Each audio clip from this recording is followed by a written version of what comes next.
Teacher ಇಕ್ವಿಪ್ಮೆಂಟ್ಗೆ ಸಂಬಂಧಪಟ್ಟ ಹಾಗೆ ನೋಡಿ, ಈಗ ಯಾವಾಗ 2 ಡೇಸ್ ಬ್ಯಾಕ್ ಇಲಾಖೆಯ ಒಂದು ಅಫಿಷಿಯಲ್ ವೆಬ್ಸೈಟ್ನಲ್ಲಿ ಒಂದು ಅಪ್ಲಿಕೇಶನ್ ಆಗ್ತಕ್ಕಂಥ ಲಿಂಕ್ ಓಪನ್ ಆಯಿತು ನೋಡಿ. ಇದು ಇವತ್ತು ಬಂದಿರತಕ್ಕಂಥ ಒಂದು ಡೇಟಾ ಇದು.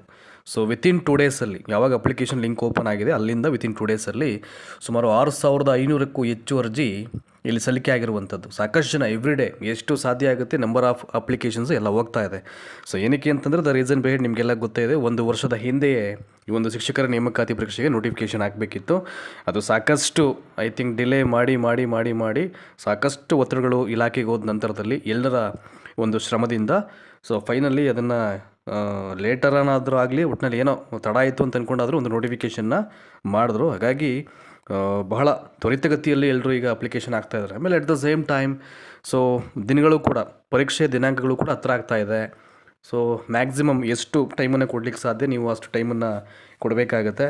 ಆಮೇಲೆ ಒಂದು 5 ನಿಮಿಷದ ಬಗ್ಗೆ ಹೇಳಿದರೆ ಒಂದು ಎಕ್ಸ್ಟ್ರಾ 5 ಮಿನಿಟ್ಸ್ ಕೊಡಬೇಕು ಹೆಚ್ಚುವರಿ ಸಮಯವನ್ನು ಅಂತ ಅಂದ್ಬಿಟ್ಟು. ಅದೇನಕ್ಕಪ್ಪ ಅಂತಂದರೆ ಇನ್ನು ಇಲ್ಲಿ ಈ ಪರೀಕ್ಷೆ ಅವಧಿಯಲ್ಲಿ 3ನೇ ಬೆಲ್ ಆದ ನಂತರದಲ್ಲಿ 5ನೇ ಕಾಲಮನ್ನು ಭರ್ತಿ ಮಾಡಲಿಕ್ಕೆ 5 ನಿಮಿಷಗಳ ಹೆಚ್ಚುವರಿ ಸಮಯವನ್ನು ಇಲ್ಲಿ ಕೊಡಲಾಗುತ್ತೆ ಅಂತ ಹೇಳಿದರೆ. 5 ನಿಮಿಷಗಳ ಹೆಚ್ಚುವರಿ ಸಮಯ ಅಂತಂದರೆ ಅಭ್ಯರ್ಥಿಗಳು ಯಾವ ಕಾಲಮನ್ನು ಭರ್ತಿ ಮಾಡ್ತಿದ್ದಾರೆ ಅಂತ ಅಂದ್ಬಿಟ್ಟು ಆ ಒಂದು ಪ್ರತಿಯೊಂದು ರೂಮ್ನ ಸೂಪರ್ವೈಸರ್ಸ್ ಅಂತ ಏನಿರ್ತಾರೆ ಅವರು ಅಬ್ಸರ್ವ್ ಮಾಡ್ತಾರೆ ಅಂತ ಹೇಳಿದ್ದಾರೆ. ಈ CSS ಅವರು ಹೇಳಿರ್ತಕ್ಕಂಥ ಒಂದು ಮಾಹಿತಿ ಇದು. ಅಂದರೆ ಈಗ ಒಂದು 5ನೇ ಶೇಡನ್ನೇ ಕೊಟ್ಟಿದ್ದಾರಲ್ಲ OMR ಅಲ್ಲಿ, ಅದನ್ನು ಫಿಲ್ ಮಾಡಲಿಕ್ಕೆ ಒಂದಷ್ಟು ಹೆಚ್ಚುವರಿ ಸಮಯವನ್ನೇ ಕೊಡಬೇಕು ಅಂತ. ಇದೇನಂತ ದೊಡ್ಡ ವಿಚಾರ ಅಲ್ಲ. ಆಮೇಲೆ 5 ನಿಮಿಷನೇ ಅದು ತುಂಬ ಬೇಕಾಗುತ್ತೆ ಅಂತ ಅನ್ಕೊಳ್ಳೋಕ್ಕಾಗಲ್ಲ, ಅದಕ್ಕಿಂತಲೂ ಜಾಸ್ತಿ ಬೇಕಾಗುತ್ತೆ. ಅದೊಂದು ಟೈಮನ್ನು ಎಕ್ಸ್ಟೆಂಡ್ ಮಾಡ್ಬೋದು ಅಂತ ಅನ್ಕೋತೀನಿ ನಾನು. ಹಾಗಾಗಿ ಏಕೆಂದರೆ ಈಗ 4 ಆಯ್ಕೆ ಬದಲಿಗೆ 5 ಆಯ್ಕೆಗಳನ್ನು ಕೊಟ್ಟಾಗ OMR ಅಲ್ಲಿ ದ 5 ರೌಂಡ್ ಸೇಫ್ ಶೇಡ್ ಅವೆಲ್ಲ ಕೊಟ್ಟಾಗ ಏನಾಗುತ್ತೆ, ಸಹಜವಾಗಿ ಜಾಸ್ತಿ ಹೆಚ್ಚಿನ ಸಮಯವನ್ನು ಅಪೇಕ್ಷೆ ಪಟ್ಟೇ ಬರುತ್ತೆ ಅದು ಅಲ್ವಾ. ಹಾಗಾಗಿ ನೋಡೋಣ, ಅದು ಒಂದಷ್ಟು ಚೇಂಜಸ್ ಮಾಡ್ಬೋದು ಅನ್ಸಂತದೆ ಕೊನೆವರೆಗೂ. ಆಮೇಲೆ ಇನ್ನೊಂದು ಭಾಳ ಪ್ರಮುಖವಾಗಿ ಆ್ಯಂಡ್ ಈ ವರ್ಷದ ಒಂದು ಟೀಚರ್ ಇಕ್ವಿಪ್ಮೆಂಟ್ ಎಕ್ಸಾಮ್ನಲ್ಲಿ ನಾನು ಕಳೆದ ವಿಡಿಯೋದಲ್ಲಿ ಹೇಳಿದಾಗೆ ಈ ಕರ್ನಾಟಕ ಎಕ್ಸಾಮಿನೇಷನ್ ಅಥಾರಿಟಿಯವರು ಏನು ಒಂದು ಸಿಸ್ಟಮನ್ನು ಮಾಡಿದ್ದಾರೆ ಈ ಅಕ್ರಮಗಳನ್ನು ಮತ್ತು ಈ ಮಾಲ್ ಪ್ರಾಕ್ಟೀಸನ್ನು ಅವಾಯ್ಡ್ ಮಾಡಲಿಕ್ಕೆ, ಅದನ್ನು ಈ ಶಿಕ್ಷಣ ಇಲಾಖೆಯ ಈ ಒಂದು ಎಕ್ಸಾಮ್ಸು ಕೂಡ ಅದನ್ನು ಅಪ್ಲಿಕೇಬಲ್ ಮಾಡಿದರೆ ಅದನ್ನು ಅದಾದ ನಂತರದಲ್ಲಿ ಒಂದಷ್ಟು ಫ್ರೀಕ್ವೆಂಟ್ಲಿ ಆಸ್ಕ್ಡ್ ಕ್ವಶನ್ಸ್ ಅಂತ ಹೇಳಿ ಈಗಾಗಲೇ ಇಲಾಖೆಯಲ್ಲಿ ಅದು ಬಿಡುಗಡೆ ಆಗಿದೆ. ಅದ್ರ ಬಗ್ಗೆ ಕೂಡ ಎಜುಕೇಷನ್ ಮಿನಿಸ್ಟ್ರು ಮಾಹಿತಿಯನ್ನು ಕೊಟ್ಟಿದ್ದಾರೆ. ಅಂದರೆ ಏನಂತಂದರೆ ಯಾವಾಗಲೂ ಅಫಿಷಿಯಲ್ ನೋಟಿಫಿಕೇಷನ್ ರೆಫರ್ ಮಾಡಿ ಅದಾದ ನಂತರದಲ್ಲಿ ಅಭ್ಯರ್ಥಿಗಳಿಗೆ ಬಿಡುಗಡೆ ಆಗಿದ್ದಂಥ ಒಂದು ಮಾರ್ಗಸೂಚಿಗಳನ್ನು ಓದ್ಕೊಳ್ಳಿ. It's a very important. ಹಾಗಾಗಿ ನಿಮಗೆ ಬಹುತೇಕ ಸುಮಾರು 70ರಿಂದ 80% ನಿಮ್ಮೆಲ್ಲ ಸಂದೇಹಗಳು ಅಲ್ಲೇ ಕ್ಲಿಯರ್ ಆಗಿಬಿಡುತ್ತೆ.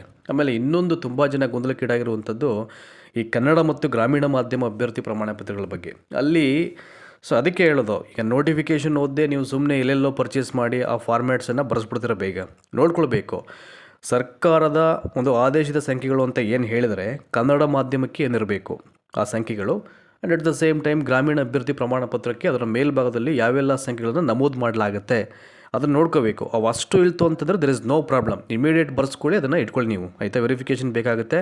ಅಪ್ಲಿಕೇಶನ್ ಹಾಕ್ಬೇಕಾದ್ರೆ ಅದನ್ನು ಸ್ಕ್ಯಾನ್ ಮಾಡಿ ನೀವು ಅಪ್ಲೋಡ್ ಮಾಡಬೇಕಾಗುತ್ತೆ. ನೀವು ಫಸ್ಟೇ ಬರೆಸ್ಕೊಂಡು ಕ್ಲಿಯರ್ ಮಾಡಿ ಡೌಟ್ ಕ್ಲಿಯರ್ ಮಾಡಿ ಮತ್ತು ನಾಟ್ ಲೈಕ್ ದಟ್ ನೀವು ಅದನ್ನೇ ಹೇಳೋದು. ನಾನು ಅದಕ್ಕೆ ಹೇಳೋದು ಇದೆಲ್ಲ ಏನಕ್ಕೆ ಸಮಸ್ಯೆಗಳಾಗುತ್ತೆ ಅಂತಂದರೆ ನೋಟಿಫಿಕೇಷನ್ನ ರೆಫರ್ ಮಾಡದೇ ಇದ್ದಾಗ ನಿಮಗೆ ಪ್ರಾಬ್ಲಮ್ ಆಗುತ್ತೆ. ಅಲ್ಲೇ ಹೇಳಿದ್ರಲ್ವ, ಇದ್ರ ಬಗ್ಗೆ ನಾನು ಮುಂಚೆನೇ ಸಾಕಷ್ಟು ವಿಡಿಯೋನ ಮಾಡಿ ಅಪ್ಡೇಟ್ ಮಾಡಿದೆ ನಾನು, ಅಲ್ಲಿ ನೋಡ್ಕೊಳ್ಳಿ ದಯಮಾಡಿ ಅಂತ ಅಂದ್ಬಿಟ್ಟು. ಸೊ ಯಾರು ಅಬ್ಸರ್ವ್ ಮಾಡಲ್ಲ, ಸುಮ್ಮನೆ ಏಕಾಏಕಿ ತೊಗೊಂಡ್ಬಿಡ್ತೀರ, ಬೇಗ ಬರೆಸ್ಬಿಡ್ತೀರ. ಹಂಗೆ ಮಾಡ್ಲಿಕ್ಕೆ ಹೋಗ್ಬೇಡಿ. ಅದಕ್ಕೆ ಹೇಳೋದು ನಾನು, ದಯಮಾಡಿ ಅದು ಇನ್ನೊಂಚೂರು ಕ್ರಾಸ್ ಚೆಕ್ ಮಾಡ್ಕೊಳ್ಳಿ. ಏನಾದರೂ ಒಂದು ಸರ್ಕಾರಿ ಸಂಖ್ಯೆ ಮಿಸ್ ಆದರೆ ಏನಾದರೂ ಪ್ರಾಬ್ಲಮ್ ಆಗುತ್ತಾ ಆಗಲ್ವಾ ಅಂತ ಅದೊಂಚೂರು ಕ್ಲಾರಿಫಿಕೇಷನ್ ತಗೊಳ್ಬೇಕು. ಅದಕ್ಕೆ ಈಗ ತುಂಬ ಜನ ಪಾಪ ಬರೆಸ್ಕೊಂಡು ಕೆಲವೊಂದು ಸರ್ಕಾರಿ ಆದೇಶದ ಸಂಖ್ಯೆಗಳು ಅಲ್ಲಿ ಸ್ಕಿಪ್ ಆಗಿದ್ರೆ ಯಾವುದರಲ್ಲಿ ಆ ಫಾರ್ಮ್ಯಾಟ್ಸಲ್ಲಿ, ಈಗ ಅದಕ್ಕೆ ಸ್ವಲ್ಪ ಅವರು ಕನ್ಫ್ಯೂಸ್ ಆಗಿಬಿಟ್ಟಿದ್ದಾರೆ. ಅದೊಂದು ಸಂಖ್ಯೆ ಇಲ್ವಲ್ಲ, ಏನು ಮಾಡೋದು ಈಗ, ಮತ್ತೆ ಬರೆಸ್ಬೇಕಾ ಹೇಗೆ ಹಾಗೆ ಏನು ಅಂತ ಅಂದ್ಬಿಟ್ಟು ಸಿಗುತ್ತೆ. ಅದಕ್ಕೂ ಏನಾದ್ರು ಕ್ಲಾರಿಟಿಯನ್ನು ಕೊಡ್ಬೋದು ಇಲಾಖೆಯವರೇ. ಒಂಚೂರು ವೆಯ್ಟ್ ಮಾಡಿ ನೋಡೋಣ. ಏಕೆಂದರೆ ನಾವು ಕೂಡ ಹೆಲ್ಪ್ಲೈನ್ಸಿಗೆ ಮಾಡಿದ್ರೆ ಅವ್ರಿಗೆ ಮಾಹಿತಿ ಇರಲ್ಲ ಅನಿಸುತ್ತೆ ಅಕಾರ್ಡಿಂಗ್ ಟು ಮೀ. ನೋಡೋಣ.